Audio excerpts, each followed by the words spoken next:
Bismillahirrahmanirrahim. Assalamualaikum warahmatullahi wabarakatuh.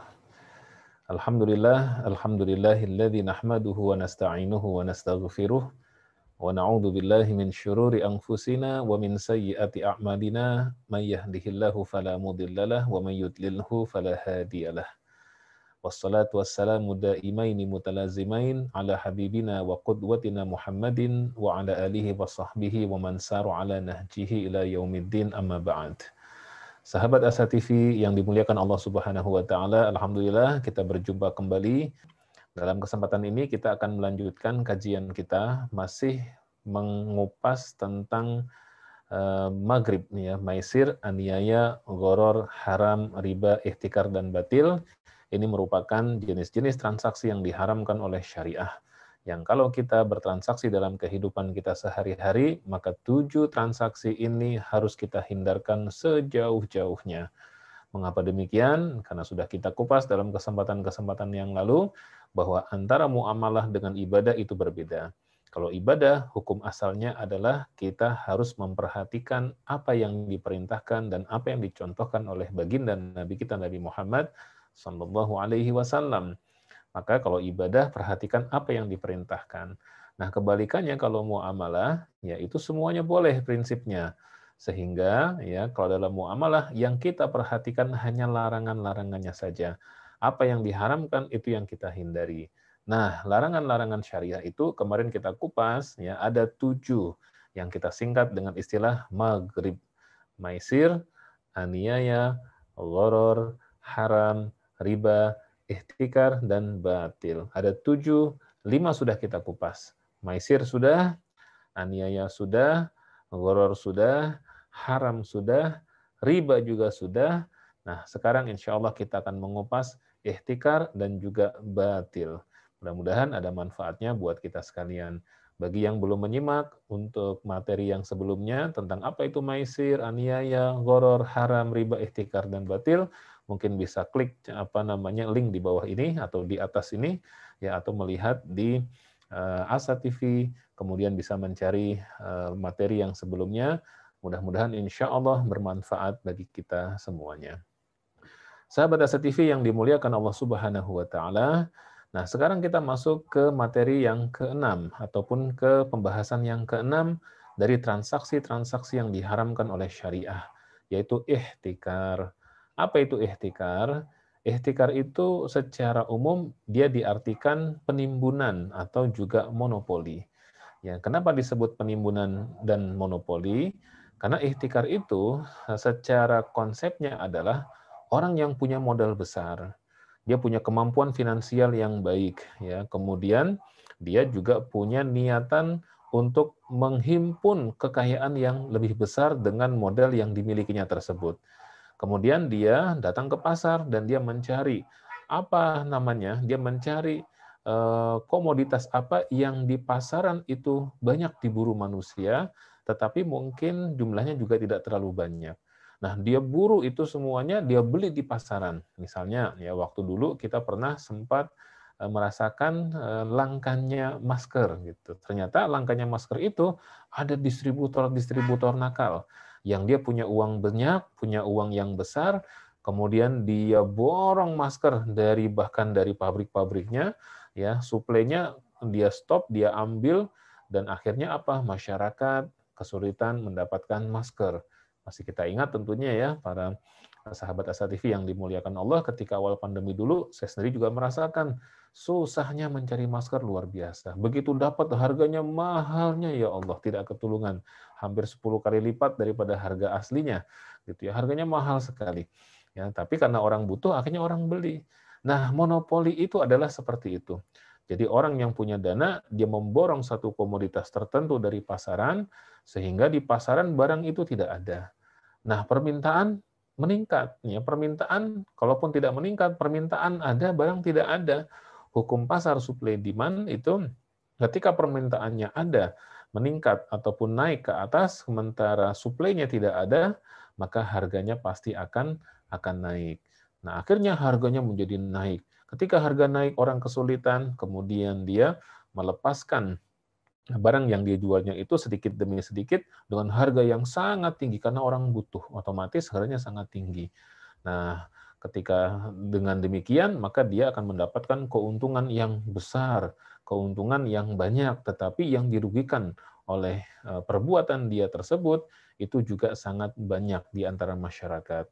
Nah, oleh karena itulah baginda Nabi kita Nabi Muhammad Shallallahu Alaihi Wasallam itu bersabda, Nabi kita Nabi Muhammad SAW bersabda kepada kita dalam sebuah hadis, ya la yahtakir illa khati. Tidak ada yang melakukan ihtikar kecuali orang yang bersalah, berdosa. Sehingga ihtikar ini, sahabat Asa TV yang dimuliakan Allah Subhanahu wa taala, ini merupakan salah satu transaksi yang dosanya itu adalah besar. Kenapa demikian? Karena dia merugikan orang banyak, karena dia merugikan masyarakat. Apalagi kalau barang yang ditimbun itu adalah barang yang sangat dibutuhkan oleh masyarakat. Ya, sembako misalnya. Ya, ketika orang kelaparan mencari beras misalnya, atau mencari minyak, atau mencari gula, atau mencari garam, ya, itu kemudian tidak ada di pasaran, maka kemudian ataupun kalau ada harganya tinggi naik, sementara kemampuan finansial masyarakat terbatas, akhirnya tidak terbeli. Sementara yang kaya-kaya dia menimbun dan menjual dengan harga yang tinggi dengan maksud memperoleh kekayaan ataupun keuntungan yang sangat besar. Jadi monopoli ini itu ibaratnya adalah seseorang yang mencari keuntungan di atas penderitaan orang lain. Maka wajar ketika Nabi Shallallahu Alaihi Wasallam itu bersabda kepada kita, la yahtakir illa khati. Tidak ada yang berbuat ihtikar kecuali orang yang bersalah atau orang yang berdosa. Bahkan dia merupakan orang yang dosanya dosa besar. Sahabat Asa TV yang dimuliakan Allah Subhanahu wa taala, ya tentu fenomena seperti ini sering kita jumpai ya di mana-mana. Ya, oleh karena itulah ya kita sebagai seorang muslim kita wajib memperhatikan apa yang diharamkan oleh Nabi Shallallahu alaihi wasallam. Perihal ya larangan-larangan dalam transaksi salah satunya ihtikar ini. Kalau kita hayati secara lebih mendalam, sebenarnya ihtikar ini adalah antitesa ya. Pelarangan ihtikar ini adalah antitesa dari konsep ekonomi kapitalis. Kalau ekonomi kapitalis itu memungkinkan adanya seseorang yang memonopoli satu komoditas tertentu, ya mungkin dengan hak patennya dan lain sebagainya, tidak boleh ada yang membuat kecuali atas izin dia, lisensi dia, sehingga dia bisa memainkan harga sedemikian rupa. Ya mungkin kita lihat ya produk-produk dari negara-negara yang mungkin sistem ekonominya juga menganut kapitalis ya seperti Amerika dan lain sebagainya, maka kita akan dapatkan produk-produk yang dibuat di sana gitu kan. Apakah produk terkait dengan elektronik ya, dengan software, dengan macam-macam ya makanan atau minuman, semuanya dimonopoli dan semuanya dikuasai oleh satu company. Sehingga apa? Semua harganya bisa dimainkan. Semua harganya bisa diatur sehingga menimbulkan harga yang ya sesuai dengan keinginan sohibul malnya, keinginan investornya, keinginan pemodalnya. Nah, yang terjadi ketika masyarakat membutuhkan, mereka akan terasa kesulitan. Nah, oleh karena itu, ya Islam sebagai agama yang memiliki spirit ruh tentang keadilan, termasuk keadilan dalam ekonomi, itu Islam mengharamkan ihtikar. Mengapa demikian? Karena ihtikar itu merugikan masyarakat banyak. Nah, dengan adanya larangan seperti ini, tentu diharapkan bahwa tidak ada seorang yang mentang-mentang dia memiliki dana yang besar, lantas melakukan perbuatan memborong barang dagangan tertentu di pasaran sehingga dia langka di pasaran untuk kemudian dia jual merugikan masyarakat banyak. Karena kalau dengan demikian maka nanti banyak orang-orang yang dirugikan akibat perbuatan dan juga akibat apa yang dia lakukan dengan ihtikar tersebut. Sahabat Asa TV yang dimuliakan Allah Subhanahu wa taala, ini adalah yang keenam, transaksi yang diharamkan yang harus dijauhkan. Saya ulangi lagi, maisir yang pertama, yang kedua aniaya, yang ketiga gharor, yang keempat haram, yang kelima adalah riba, dan sekarang yang keenam ihtikar. Insya Allah kita akan kupas yang ketujuhnya, yaitu batil. tentu akan kita kupas setelah yang satu ini. Jangan kemana-mana, insya Allah kita akan lanjutkan transaksi yang diharamkan oleh syariah yang ketujuh, yaitu batil. Apa dan bagaimana batil? Mudah-mudahan yang disampaikan ini ada manfaatnya buat kita bersama. Mohon maaf atas segala kekurangan dan kekhilafan. Qulu qawli hadza wa astaghfirullahal azim. Wassalamualaikum warahmatullahi wabarakatuh.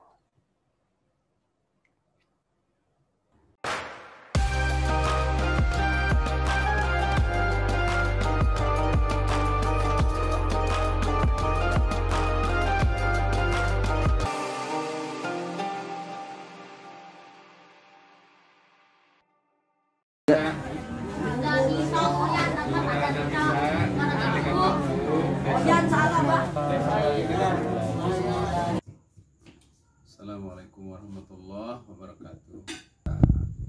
Melaksanakan di sini bukan hanya belajar tentang Iqra, belajar tentang membaca Quran, tapi juga kami memberikan sisipan gitu.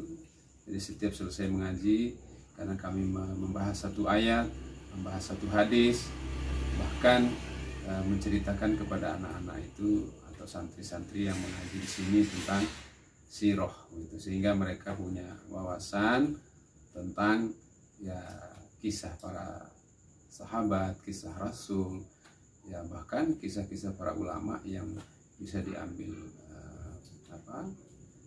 pelajaran dari kisah-kisah itu. Untuk programnya mungkin lebih lengkap, nanti istri saya akan menjelaskan tentang itu.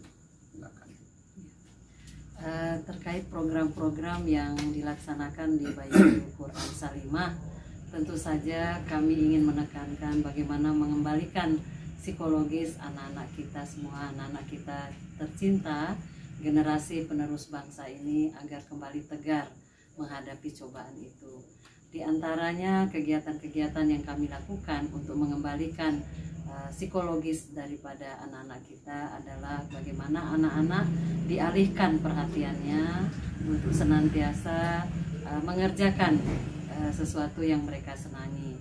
Hal-hal yang dilakukan adalah selesai mereka melaksanakan kegiatan mengaji di Baitul Quran Salimah, anak-anak membaca buku-buku yang mereka gemari. Di antaranya buku-buku bacaan tentang kisah-kisah teladan, kemudian uswatun hasanah, sirah sahabat, maupun kisah-kisah lain yang memberikan inspirasi buat mereka. Bahkan pengetahuan-pengetahuan umum yang bisa menambah hasanah keilmuan dari anak-anak kita.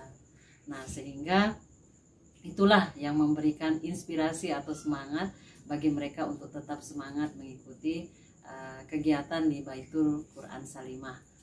Kami atas nama Baitul Quran Salimah Mutiara Keluarga, yang insya Allah anak-anaknya berjumlah lebih kurang 30 orang, menyampaikan doa dan sekaligus menyampaikan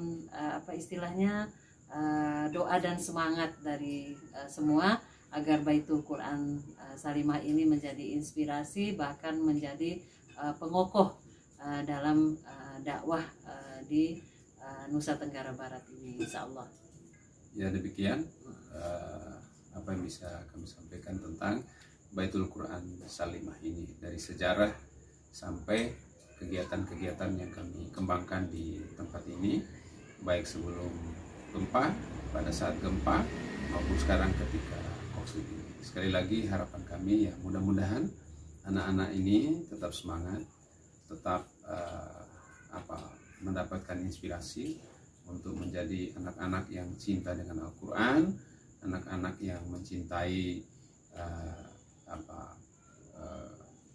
hal-hal yang baik yang kita sajikan, yang kita berikan di tempat ini, sehingga kedepannya tidak ada yang lain. Harapan kami kenapa Baitul Quran ini kita berusaha untuk bagaimana dia bisa eksis sampai hari ini, itu adalah ingin mengharap munculnya generasi-generasi penerus panji dakwah ini ke depan, insya Allah. Mudah-mudahan doa kita semua, harapan itu bisa terwujud. Wallahu a'lam. Assalamualaikum warahmatullahi wabarakatuh.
Sambutlah seruan kami, para muslimah cinta negeri. Kami berjuang menempa diri untuk membangun peradaban Islami. Anggun, dinamis dan bersahaja, meretas dan memupuk persaudaraan, membangun masa depan gemilang dalam terangnya cahaya Islam. Salimah kami pendukung citamu, Salimah kami bangga kepadamu. Salimah jalan panjang dan berliku, tak menjadikan gentar dan ragu.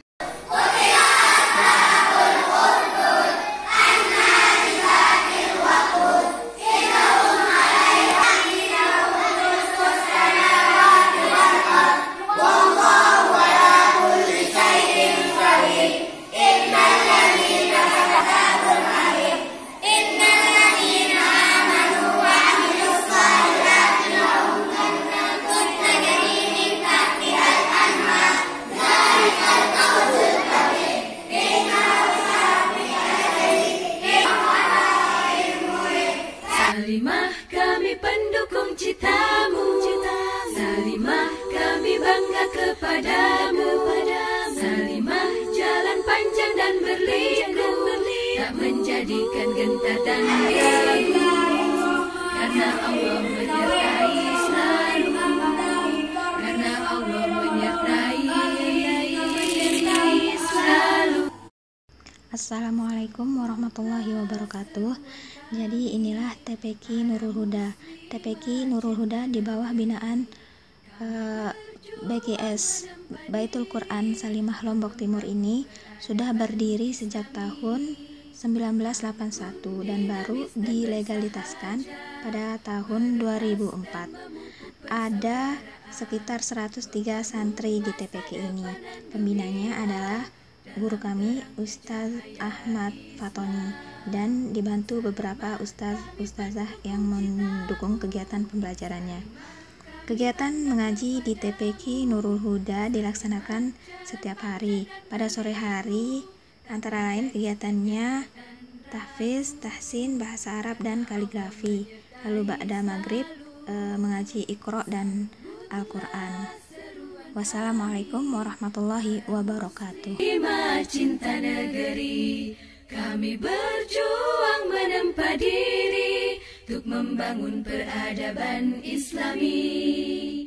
Anggun, dinamis dan bersahaja, meretas dan memupuk persaudaraan, membangun masa depan gemilang dalam terangnya cahaya Islam. Salimah kami pendukung citamu, Salimah kami bangga kepadamu. Salimah jalan panjang dan berliku, tak menjadikan gentar dan ragu, karena Allah menyertai selalu, karena Allah menyertai selalu. Bismillahirrahmanirrahim. Assalamualaikum warahmatullahi wabarakatuh. Saya Muslihati, pembina dari Baitul Quran Salimah, Rumah Quran Ramah Anak. Alhamdulillah, murid BKS LQRA sudah mencapai 40-an lebih. Semoga Allah izinkan untuk senantiasa istiqomah dalam menebar kebaikan. Sekian, assalamualaikum warahmatullahi wabarakatuh. Alhamdulillah, dengan adanya BKS Rumah Quran Ramah Anak, kami bisa banyak belajar menjadi anak yang soleh-solehah, berakhlak mulia, sesuai dengan Quran dan hadis. Assalamualaikum.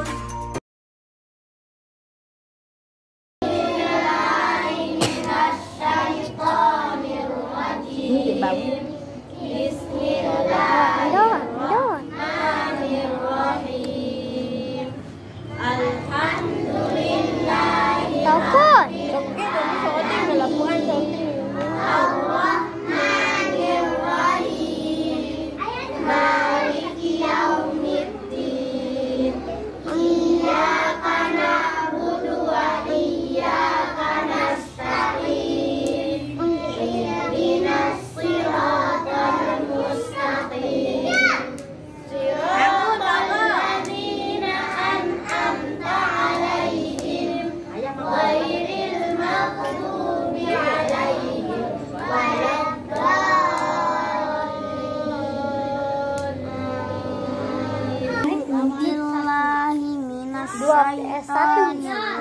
pelajaran yang sudah disimak, tambah hafalannya untuk persiapan besok malam biar banyak hafalannya. Ya na akhon Su'aiba qala ya qaumi wa izhar min ilahin ghairuh min ilahin ghairuh ilahin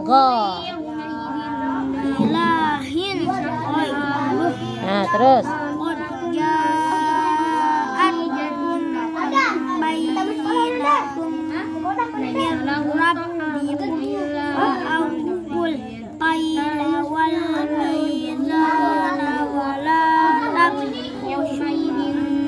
pakai sin wala tabakhasun nas Kafaratul majlis Subhanakallahumma wa bihamdika asyhadu an la ilaha illa anta astaghfiruka wa atubu ilaika wa sallallahu ala sayyidina Muhammad wa ala alihi wa sahbihi wa sallam. Allahumma arhamna bil Qur'an waj'alhu lana imaman wa nuran.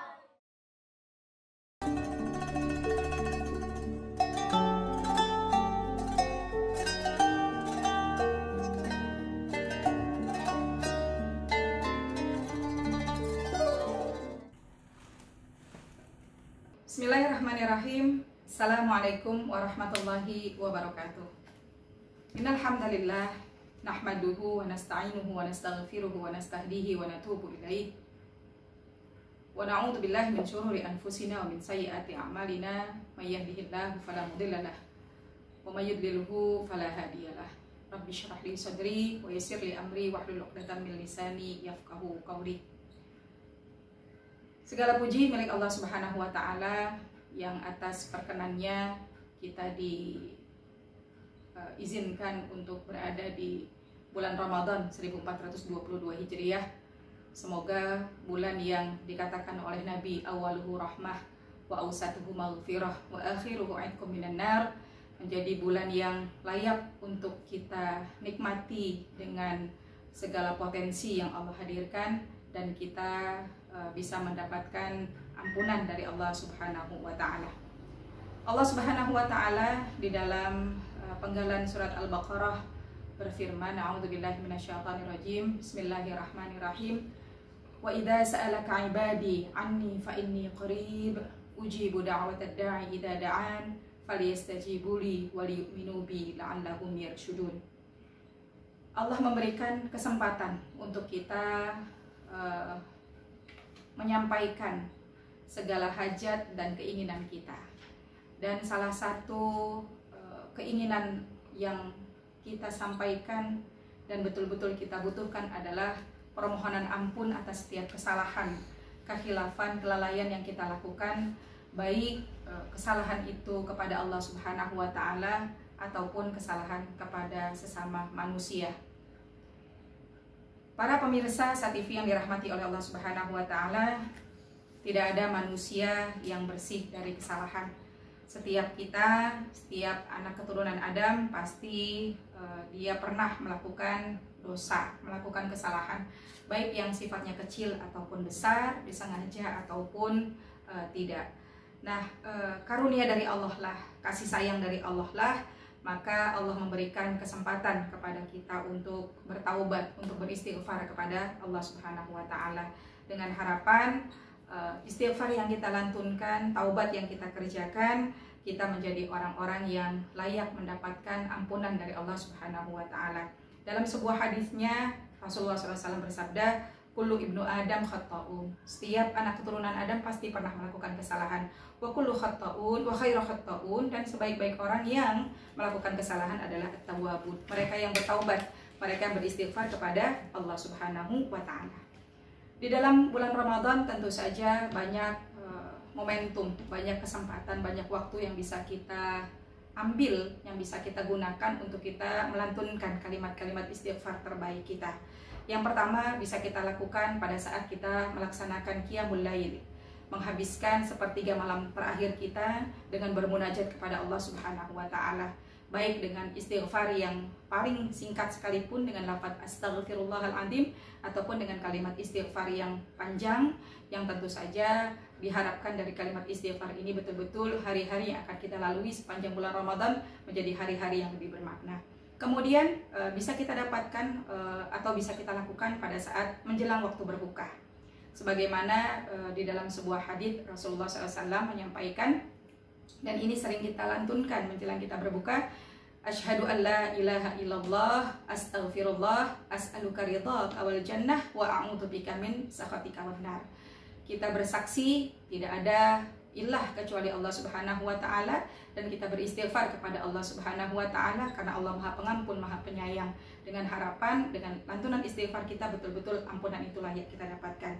Atau bisa kita lakukan pada waktu sahur, ya, menjelang kita memulai ibadah puasa kita. Allah berfirman dalam sebuah ayatnya, wabil asharihum yastaghfirun. Pada waktu sahur mereka bangun untuk beristighfar kepada Allah Subhanahu wa Ta'ala. Dan di hari Jumat dalam setiap pekannya itu juga menjadi waktu terbaik untuk kita melantunkan kalimat istighfar. Lagi-lagi zikir yang kita lantunkan akan memberikan ketenangan, sebagaimana Allah sampaikan dalam ayat-ayat Al-Qur'annya, innamal mu'minuna alladzina idza dzukirallahu wajilat qulubuhum. Hati kita menjadi tenang. Semoga dengan istighfar-istighfar yang terlantun betul-betul menjadikan ibadah yang kita lakukan di bulan Ramadan menjadi ibadah yang mudah, ibadah yang ringan, dan tentu saja ibadah yang diterima oleh Allah Subhanahu wa Ta'ala. Hasbunallahu wa ni'mal wakil. Assalamualaikum warahmatullahi wabarakatuh.